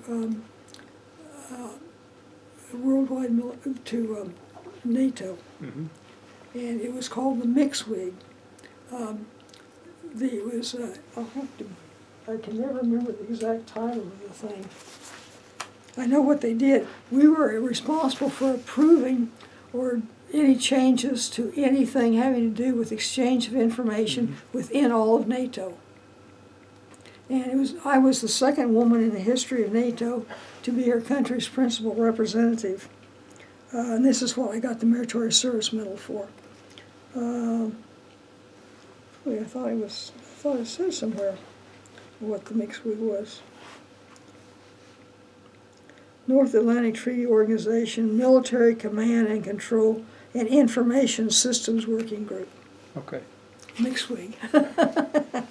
As I say, most of the meetings, my headquarters had to be still at the Pentagon because I was responsible for developing policy for the U.S., but I had to staff that through all of OJC, all of the organizations, Joint Chiefs of Staff, through each of the services, through DCI, DIA, and DC, Defense Communication Agency, and there was one other, before I could present it. So I had to develop policy and staff it through all those. And actually, I worked very closely with DIA. One of the guys from DIA was BIA. Defense Information Agency, DIA. DIA. He was on the, he always went to the meetings with me in Brussels. Now, were you based in the Pentagon? I was based in the Pentagon. Okay. Yeah, once I left Land Fleet and went to OJCS, I was based in the Pentagon, but after I had this job, the meetings were normally in Brussels, so I went back and forth. Yes. But I had to be there in order to staff, yes. This with all. How often do you go to Brussels? Well, the meetings in Brussels, I don't remember, they were only maybe a week long. Okay. Sometimes they were in other countries, but generally speaking, they were in Brussels. Okay. And it was, of course, the old headquarters, which I thought was nice. I don't know why I had to build a new one, but and it was interesting because, of course, I stayed at a hotel. We didn't have quarters there, so I stayed at a hotel, and I could get the bus then to go out to NATO headquarters. And the first time I was there, I kept waiting for the bus, and I kept waiting for a bus, and I never saw any bus that was going to NATO. It finally occurred to me that NATO is the English term. I was in Brussels. That was not what the bus was going to say. It was going to say OTAN. And I had been standing there. I almost was late for the meeting, the first meeting. Yeah. And of course, we did not wear uniforms. And the first day you're there, you present your credentials, essentially are presented by the person who is on permanent staff. And he was a U.S. Army colonel. His assistant was a German lieutenant colonel. Both of them had served in World War II, but the German officer had been on the Russian front. No, I think, I'm not certain. He may not have been. They both may have been on the same front. But at any rate, the war was over. You were working together, and of course, I was the only woman, and it was very nice, particularly with the Italian officers, because all the officers greeted me when I came in, and the Italians kissed my hand. But when the SHAPE changed officers, that officer was a German officer coming in to represent SHAPE, and he came in uniform because he wanted to impress on the German delegation who he was. Mm-hmm. He was wearing an Iron Cross that had been presented to him personally by the Fuhrer. He did not wear his uniform after that first day, but he made it very clear that he was wearing an Iron Cross presented by the Fuhrer. And we all got along fine, except I had to present my policy and try to sell it, and sometimes it was difficult to sell it to the other countries. Mm-hmm. And one time it was getting a little heated, and the Army colonel called for coffee break, so we'd have a chance to cool down. Mm-hmm. And we went out in the passageway, and the German in charge of the delegation came up to me and he said, "If you were a man, I'd punch you in the nose." And then we talked and we chatted and we had calmed down, and we all went out for dinner that night. Oh, that's good. Yeah. And that was my last tour. I could have stayed in. In fact, mm-hmm. Even after I put my retirement papers in, they asked me to stay in. Yes. But I decided to get out. I wanted to go back to graduate school. So when did you retire? August the 1st, 1977. And as I say, they presented me with the Meritorious Service Medal for my service with at OJCS. Okay. So anyway, it was a good career. You had just a phenomenal career. Oh yeah, I was really lucky. I was unusually lucky because most women ended up in dead-end careers at that time. Yes. And if they got into communications, they stayed in communications, and then they couldn't be promoted because they didn't have any variety. What was your rank when you retired? I retired as a commander. I was in the zone for captain. Okay. And I don't doubt that I would have been promoted because my fitness report was even recommending me for early promotion to admiral. Yes. So you were based in how many different commands? Not that many, really. I had the temporary duty in Office of Naval Officer Procurement. Then I went to headquarters, 9th Naval District. Then I went to CINCPAC Fleet. Then I went to Naval Air Station, Lemoore, California. Then I went to Women Officer School. Well, actually, I went to the two schools, Justice School and Instructor Training School, and then to Women Officer School. And from Women Officer School, I went to Naval Command System Support Activity.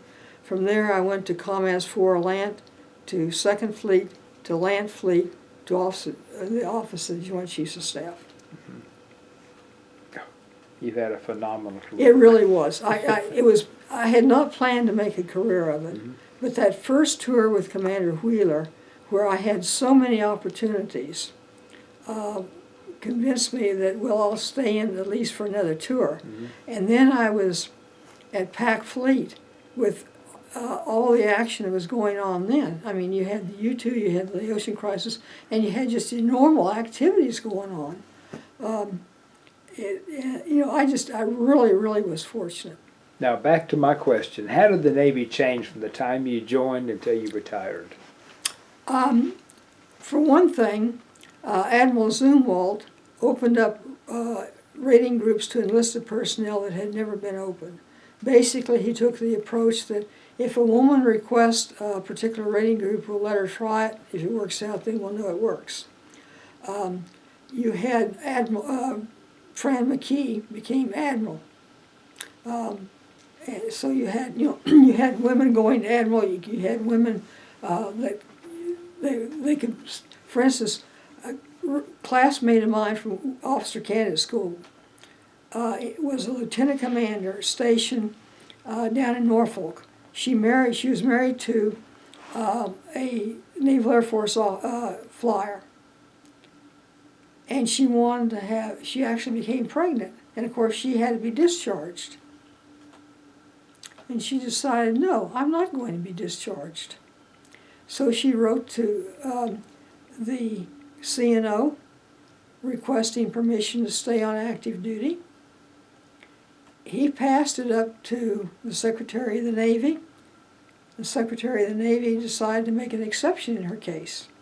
So they let her stay. That was an exception for her, that she could stay on active duty. And that kind of opened up later on then, because women could stay in after they became pregnant or after they had minor dependents. Yes. Because before, if you married someone who had children who were minors, you still couldn't stay in. The idea was that a woman belonged with the children at home. Yes. And frankly, when I came in, the rule of the game was you belong to the Navy 24 hours a day. The Navy is your first priority, period. No ifs, ands, or buts about it. And I kind of think that changed later. When when a woman has children, it's hard, I think, for her to still consider the Navy as her first priority. Yes. For instance, we found that we had to change the rules in a lot of cases for women. The voice encryption devices were not set for the range of voices for women, so they had to be redone. The oxygen breathing apparatus aboard ships did not fit. They did not have them small enough for women, normal, for a regular sized woman. So those had to be changed. When they were cleaning offices, the guys could move safes, the big tall safes, and a woman couldn't usually. They were too darn heavy. So there were a lot of changes, and there were changes that came in for the other services too. Now, from the standpoint of can a woman do the jobs, no question about it. But there were some adaptations that had to be made. Women don't have the upper body strength that men do. So that's just one, that there are physical differences. And I was really, it was time for me to retire because frankly some of the changes I really could not quite adjust to. As I say, there's no question about the fact that women can do the job. And for instance, being in combat type billets, the Israelis had women in combat billets forever. But I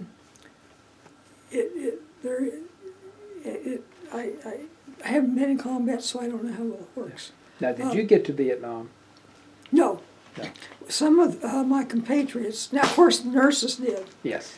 The nurses I went to were based on were on hospital ships outside Vietnam.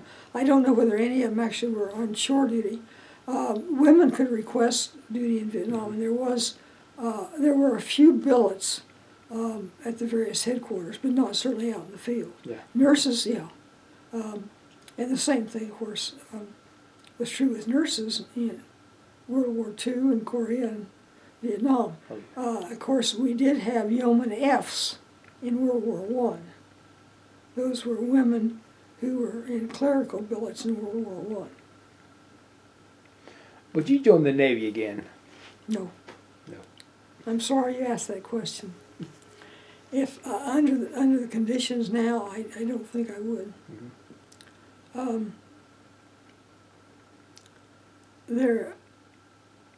I'm sorry to say that, but truthfully, that's another reason that I retired. I could not go along with some of the changes.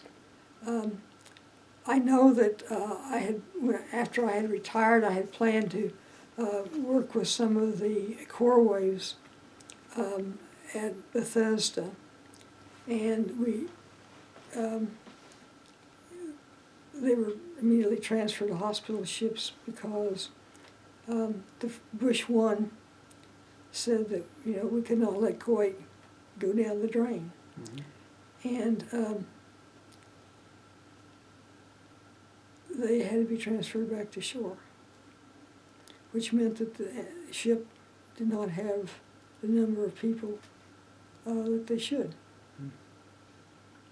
And that I do not go. Women aboard submarines, I cannot believe that. They say it's working fine, but I would have difficulty. Yes. Now, frankly, the whole time I was in the Navy, I never heard one dirty story. I never had, anything that was out of line. The only thing that came up one time was at a meeting where I was, this was when I think we were still at COMAS Forland. We both had, intelligence and operations had the same company doing software for us. We went out and evaluated what they were doing and realized that they didn't know what they were doing. There was no way they could get the software developed. And so we came back and had a meeting in Washington and explained the situation.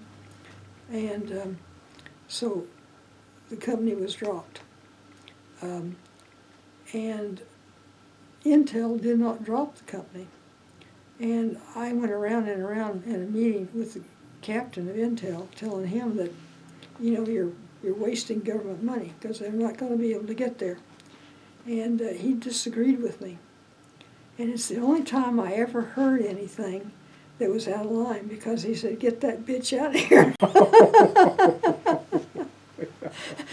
But I can understand his being irritated, because I was basically saying, "Captain, you don't know what you're doing."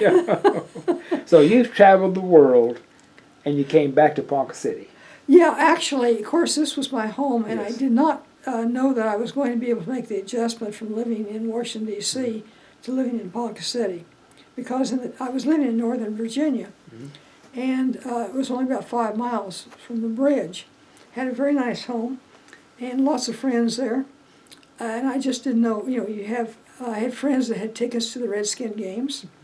She didn't drive, so she always invited someone to come with her to drive her, and she liked my situation. So I saw a lot of the Redskin games, and it was fun. And of course you had, from the standpoint of classical music and opera, and you had everything going on there. And I belonged to I was a member of the Washington Academy of Sciences, and I was a member of the Human Factors Society, and before I had been members of different computer groups, which finally went by the board when the computers became improved. But Mother became ill, and I wouldn't say ill, but she was getting old. She already was technically blind and was on a walker, but she was still living by herself, getting along quite fine. We traveled together. After I retired, we traveled together every summer to some country, usually several countries. But I decided, well, I'll come back to see if I can live in Ponca. So I rented a place, an apartment, stayed for her birthday, went home after, her birthday was on the 5th of July, I went home on the 7th.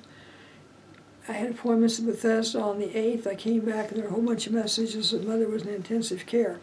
So I came back and stayed with her, and after having been here for many months, I decided that, well, she's on her last legs, and I definitely want to be here.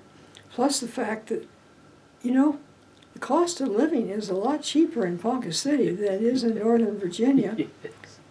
And driving is a lot easier. The traffic situation in Ponca City is not the same as the 4 lanes in one direction on the Beltway in D.C. Maybe Mother was right in saying that when you get older, you're going to find that D.C. is not such a great place to live. So, anyway, I'm glad I moved. I'm glad I lived in D.C. as long as I did. I did not move back here until 2000, end of 2000. But I'm really enjoying being back here.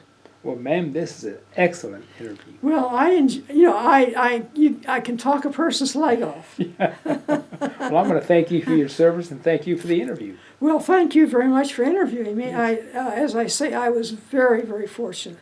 I could not have selected a career that would have been more interesting and more challenging, Yes. and where I met such terrific people. I really, really, the people working for me, the people I worked with, and the people that I worked for were absolutely tremendous. Yes. Okay. Well, again, this is October 2nd, 2019. My name is Joe Todd. This has been an interview with Sue Ann Rice in Ponca City, Oklahoma. Thank you. Thank you.